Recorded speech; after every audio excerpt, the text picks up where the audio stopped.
Há uma tradição nas culturas populares de se usar a pintura de preto mesmo quando o brincante é negro, para afirmar a natureza daquele personagem.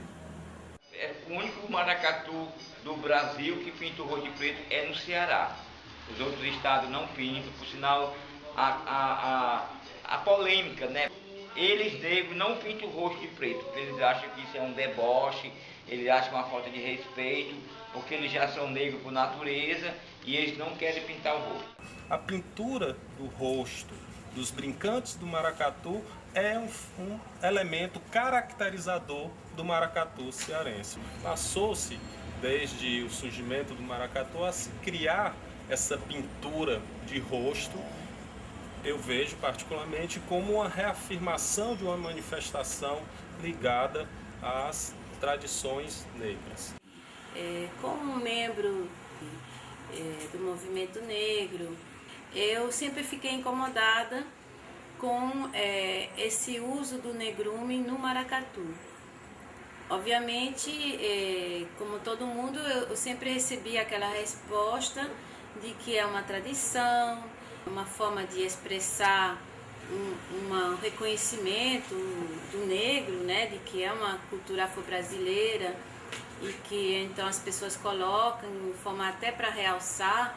A visão que o negrume reforça é o fato de não existirem negros no Ceará e que há uma necessidade então de se pintar de negro porque não existe essa negritude no Ceará. O Ceará foi o primeiro estado a libertar os negros, mas esses negros ninguém sabe onde eles estão nem para onde foram.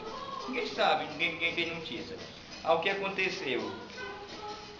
Gente, e antigamente o fortalezense, eles tinham muito preconceito para sair no carnaval, né?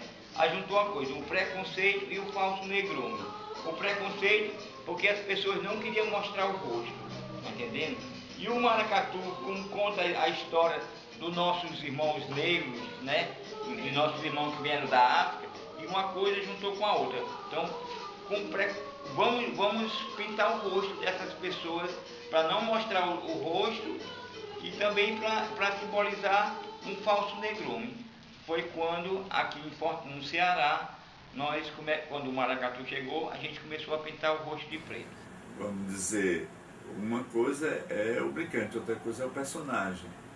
Então você firma aquela pintura como uma máscara, ou seja, mostrando que aqui esse personagem é negro, como o Mateus.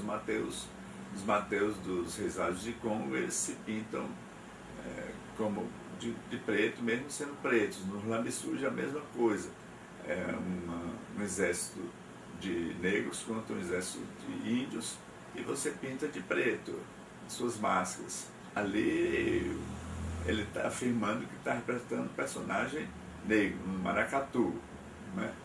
Então não é um falso negrume, é uma máscara de um negro. As máscaras, elas afirmam, elas dizem quem é aquele personagem. Elas não são falsas, elas afirmam, né?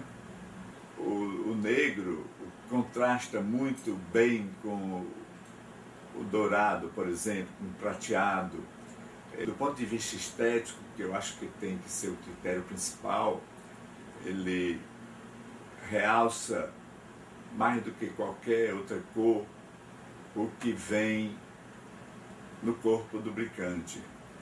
Negrume é uma categoria nativa, né? Ou seja, os brincantes, ao longo do tempo, deram essa nomenclatura a essa mistura de tinta em pó, vaselina, talco e óleo mineral, que faz aquela misturinha e forma a tinta preta. E a essa tinta preta eles deram o nome de negrume. A tradição, ela não pode ser pensada somente como a permanência de uma coisa do passado. Ela pode até ser a permanência dessa coisa do passado, mas há uma mudança de sentido. O sentido, ele não é o mesmo. porque você consegue manter, você consegue preservar a vestimenta, a tinta, os adereços, mas o sentido que as pessoas conferem a esses elementos muda no decorrer do tempo. Então é nesse sentido que não é mais possível pensar a tinta preta no rosto única e exclusivamente como um elemento de representatividade no negro. Para alguns brincantes, a ideia de que ter a máscara, o rosto pintado de preto representa o negro faz sentido. Mas para outros brincantes, a ideia de ser maracatu é que passa em você ter o rosto pintado de preto. Eu brinco maracatu há 18 anos. Né? Comecei no maracatu Agiouro. E no Agiouro sempre teve essa tradição de pintar o rosto. E eu cresci com isso, de achar que o maracatu cearense, acho que pra mim eu identifico o maracatu cearense principalmente, lógico que não se resume só ao negrume, mas principalmente pelo negrume.